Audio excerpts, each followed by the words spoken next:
Hello everyone, Giltar here with a video response to Mr. Anthony 55's video entitled Transformers Hasbro Frustrations Rant. Um, I do want to first say that I'm not making this video to be argumentative or contrary or debate or anything like that. Um, I'm just, I actually saw this video on my recommended list, and I'm really just wanting to make this video because of more than anything, a recent discussion I had with a friend of mine, a fellow Transformers collector, regarding the state of Hasbro, Takara Tomy, the third-party product industry, and some related points of discussion. And Mr. Anthony's video really sort of reminded me of that discussion, and I found his video to be really interesting, and I just really want to respond and take part in this discussion. Now, I'll start by addressing the last statement in your or his video, where he says that he feels frustrated that he can't get everything he wants when he has the money to get them, like things like Masterpiece figures. And after watching the whole video and listening to the views stated, it really does seem like some of the frustrations are kind of clouding the perception of the situation with Hasbro at large, with how they market and who they market to, and their product distribution. Now, during the course of the rest of my response, I'll try to do my best to address all the points brought up by Mr. Anthony.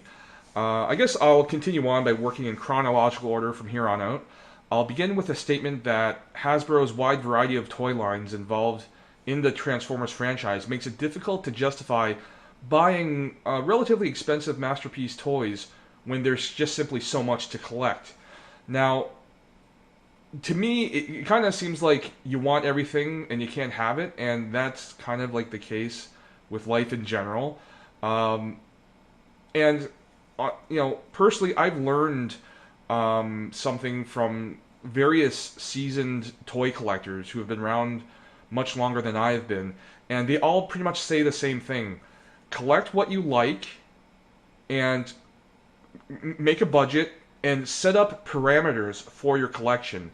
Now, some people out there want to have a complete collection. They want to get everything of a particular toy line.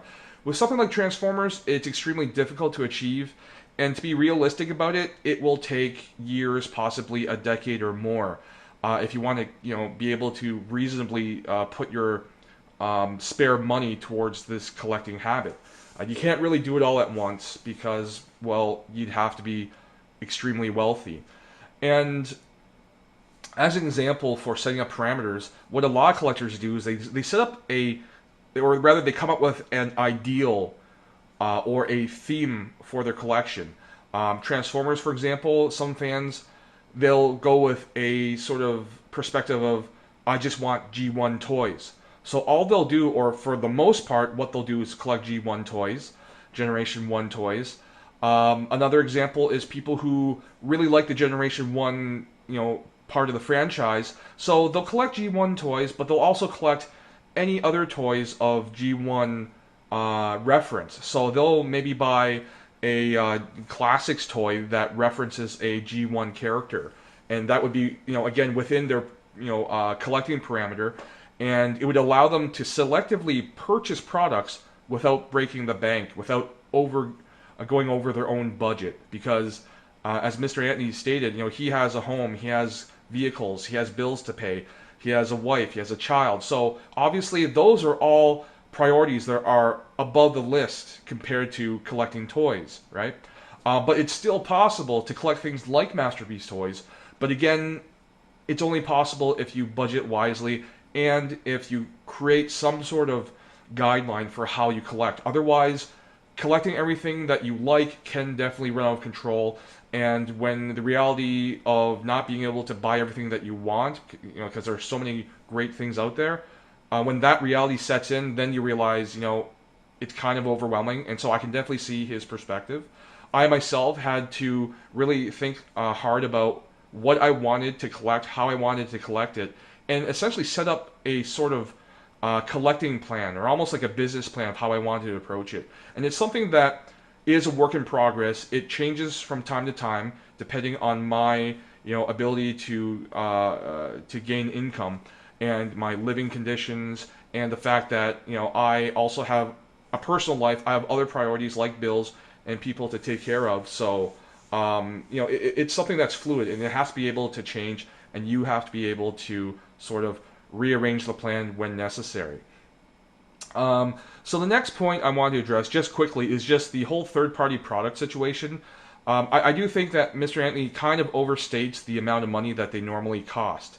Warbot Defender, for example, from Fans Project, I believe originally retailed for about $80 or so.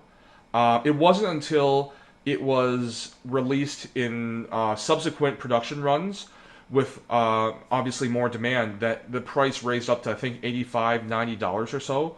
But that was on the retailer side. It really wasn't until scalpers essentially bought a bunch of these toys and then sold them on the secondary market, like eBay, for example. That's when the price was inflated to well over $100. And I've seen things like Warbot Defender for $200 and over on the secondary market. But that has really nothing to do with the original price. And that's like anything else. If you have something that has some sort of market for demand and it's no longer in production, then they will fetch a high price on the secondary market.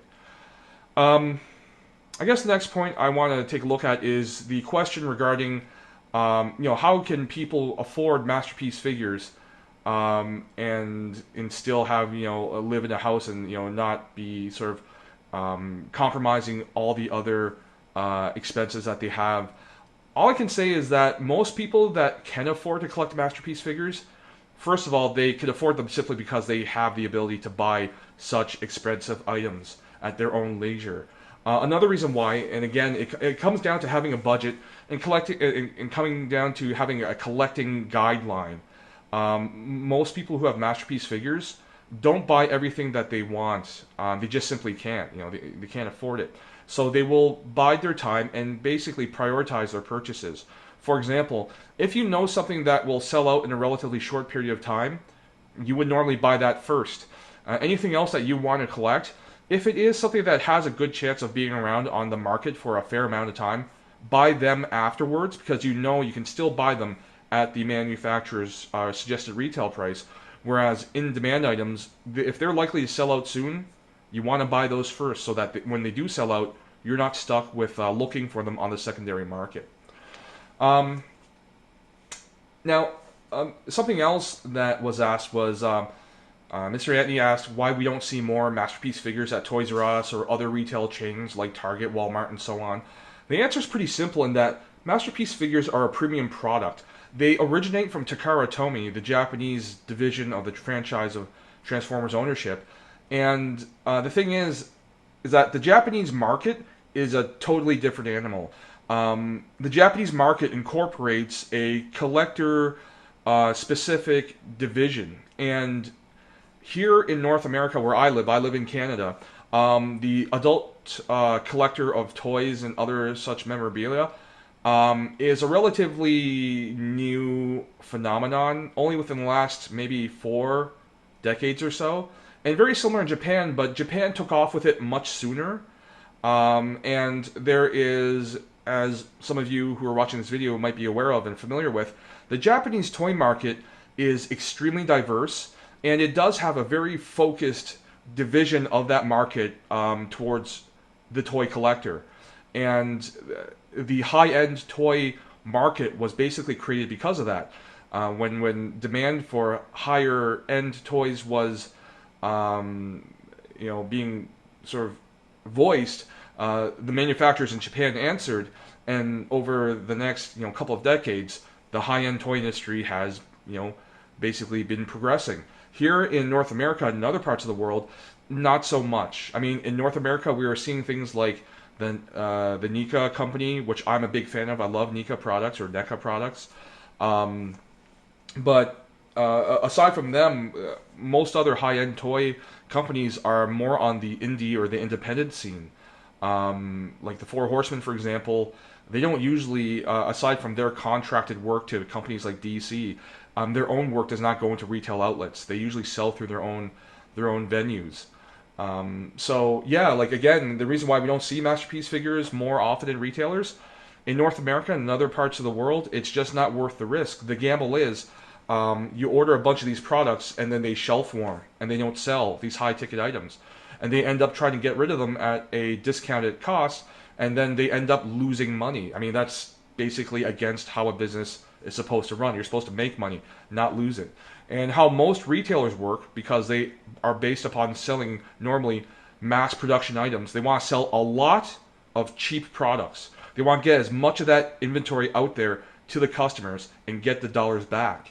It's not so easy to do that with masterpiece figures. And that's why we only see Toys R Us, for example, with the exclusives. Because Toys R Us, they're a toy retailer. So they specifically focus on that part of the market. And they are able to afford to market towards the adult collector or the more serious collector. Now, another thing that seems to be misunderstood in Mr. Anthony's video is that he states several times, or asks several times, why does Hasbro put out so much of these products? Why does Hasbro pull Masterpiece Optimus Prime off of Toys R Us shelves? That's not the case. Hasbro is a toy manufacturer. They produce the toys. It's the retailers that go to Hasbro to buy the product, to order the inventory, and they're the ones that bring that product to their stores. Hasbro doesn't go up to a store like Toys R Us and says, here you go, here's your toys, buy them from us. It doesn't work that way. Hasbro has to essentially pitch their toy ideas to the retailers to see what kind of interest, if any, there is. And then they essentially say, how much do you want to order from us? And then the retailers take over. They're the ones that order either 1,000 or 1,000,000 Dark of the Moon Bumblebees, for example. It's not Hasbro that pushes these things on the retailers. Definitely there's a back and forth sort of relationship. Hasbro does have to be proactive in marketing themselves. But at the end of the day, it's the departments, the head executives at Target, at Toys R Us, at Walmart, at all these other retailers. They're the ones that make that decision. If you see things warming the shelves, it's not Hasbro. It's the retailers that ordered too much. It's the retailers that aren't selling enough. At the end of the day, Hasbro does not directly deal with someone like me. I'm the customer. I'm in the general sort of customer base out there for retailers. I don't deal with Hasbro. Unless I order directly from Hasbro's online toy store, they don't directly see my dollars. What they do see is the dollars that come from retailers that place the orders from them. I'm the one that goes to a retailer and I give the money to the retailer.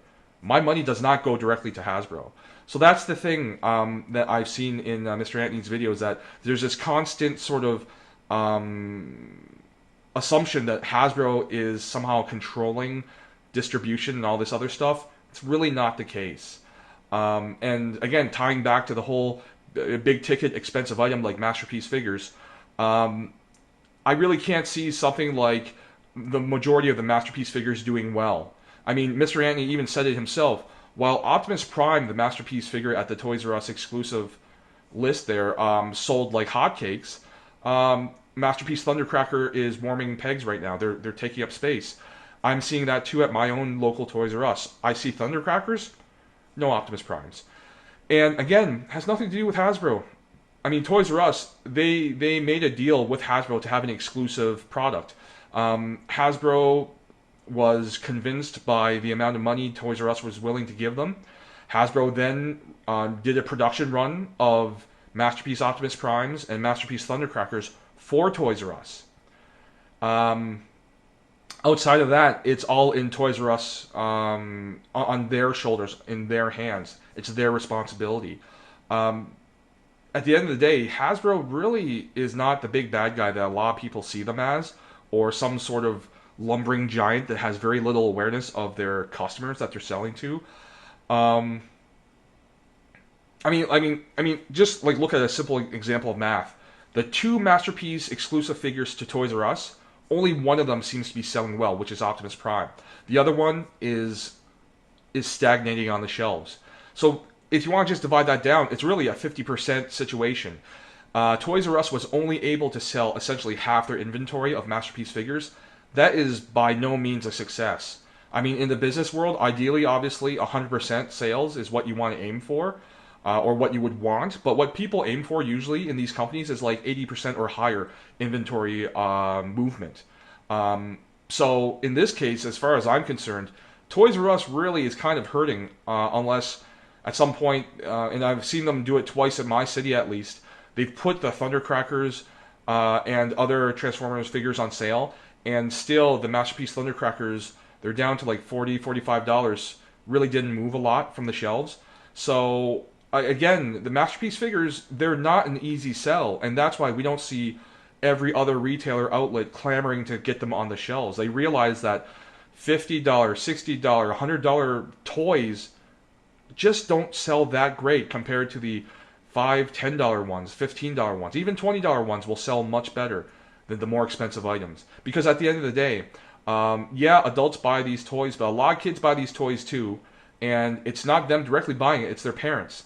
How many kids can convince a parent to buy a $50 toy just because the kid wants it, right?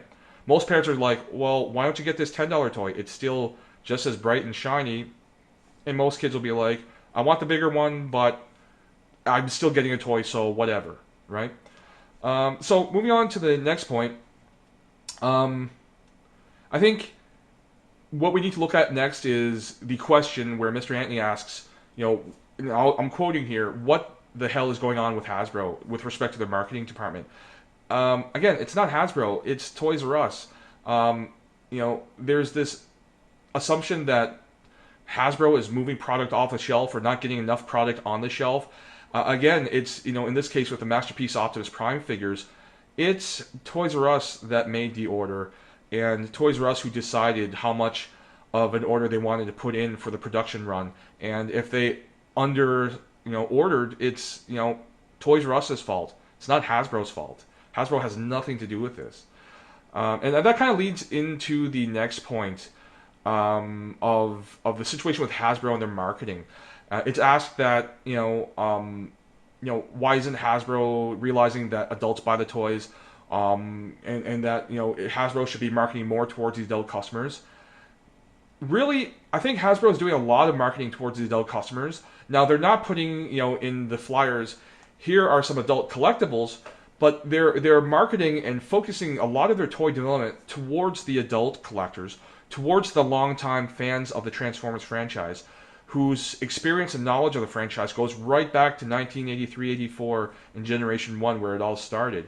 And how can I say this? Some people might be wondering. Well, it really comes back to toy lines. Let me just bring up the classics, Henkei, Universe, Generations, United, toy lines, sublines, that are all basically, for the most part, deluxe class Transformers toys. A few of them are Voyager class toys, and they're all geared towards the adult collector or the knowledgeable Transformers fan. There are numerous examples, but I'm going to use two main examples. The first example, as Mr. Anthony was speaking about, are the upcoming Generations Springer and Blitzwing Transformers toys. Both really highly anticipated toys. I'm thinking they're going to be really cool toys. And let me put it this way. Springer and Blitzwing are two Generation 1 characters. They mean nothing to the average little kid out there who likes Transformers, who has only caught on to the Transformers sort of franchise. They probably have little to no knowledge about Springer or Blitzwing, probably can't even recognize the names and where they come from. Well, here's the thing. Hasbro has reintroduced these characters in brand new toys, brand new molds, has made them triple changing design toys. Now, if Hasbro simply wanted to cut costs and not care about the adult collectors, they wouldn't care about homaging the fact that the original character of Springer and of Blitzwing are both triple changers. They could have saved money in the research and development of these toys by just simply making them standard Transformers with an alt mode and a bot mode and left it at that. But no, they actually chose to make these proper homages, referencing the names, the visual design, and even coming down to the toy design of being triple changers. I mean, to me, that's a clear example that Hasbro is aware of the adult collector, aware of the Transformers fan, and marketing towards them. Another example, which I think is even more potent, is the upcoming Ruination Combiner set for the Generations line. It's a retooling and repainting or redecoing of the Generations Fall of Cybertron Combaticons, who form into Bruticus. Now let's consider, though, three somewhat obscure homages to the average person in this Ruination Combiner set. First of all, the name itself, Ruination, references the Robots in Disguise combiner set, which in turn was a reuse of the Generation 1 combiners. The second point, and I mentioned there's 3 homages, but I have 4 points to speak of. The second point is that the color schemes of the Ruination individual combiner toys, they're directly homages to the color schemes used by the Ruination combiner robots in the Robots in Disguise set. The third point, the names of the combiner characters are names of wreckers, such as Impactor, right? They originate from the Marvel UK Generation 1 Transformers comics. And the combined form is, I believe, Zaron, which is a reference to Emirate Zaron. Again, another reference to the Marvel UK G1 comic books. So basically, everything to do with the visual concept, the naming decisions, the combined form concept and name is geared towards the adult toy collector. It's geared towards the Transformers longtime fan, the knowledgeable fan. It's basically something that no average 8-year-old kid, for example, would get. They just wouldn't get those references. So, I mean, this is a perfect example of why I think Hasbro is fully aware of the adult collector, but in their own way, they're covering their bases. They're making a toy that is a mainline toy, but they're also making the design fully geared towards the adult collector, or at least geared towards the knowledgeable Transformers fan collector. So, I mean, with all due respect, I think, and it's not just Mr. Antony, but it seems like a common criticism leveled to Hasbro or at Hasbro by Transformers collectors is that Hasbro doesn't care about the fans, or the adult collectors, or the serious collectors. But frankly, when I see numerous concept choices, design choices that Hasbro has made in lines like the Classics, Henkei, Universe, Generations, United, so on and so forth lines, I really can't see how Transformers collectors can ignore the evidence of all these homages, of all these references. And these are regular instances of Hasbro's design teams throwing us fans a bone, so to speak.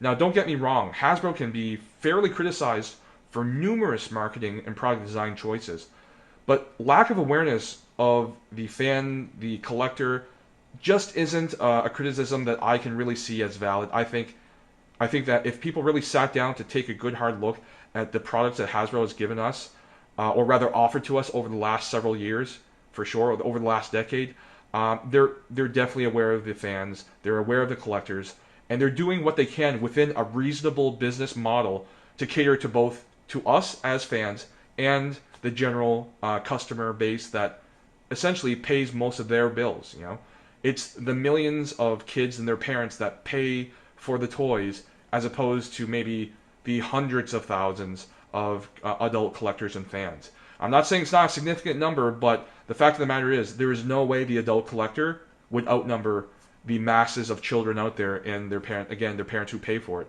in terms of buying power. I think we are a valid and significant portion of the customer base, and Hasbro definitely recognizes that too. They do a lot in terms of trying to reach out to the fans, and I could speak for another half hour about this. We're already getting up to nearly the 24-minute mark. I just want to thank Mr. Antony for bringing up this point of discussion for response to. As usual, I thank you all for watching. I thank you for your time. Have yourself a great day, and I'll see you at the next video.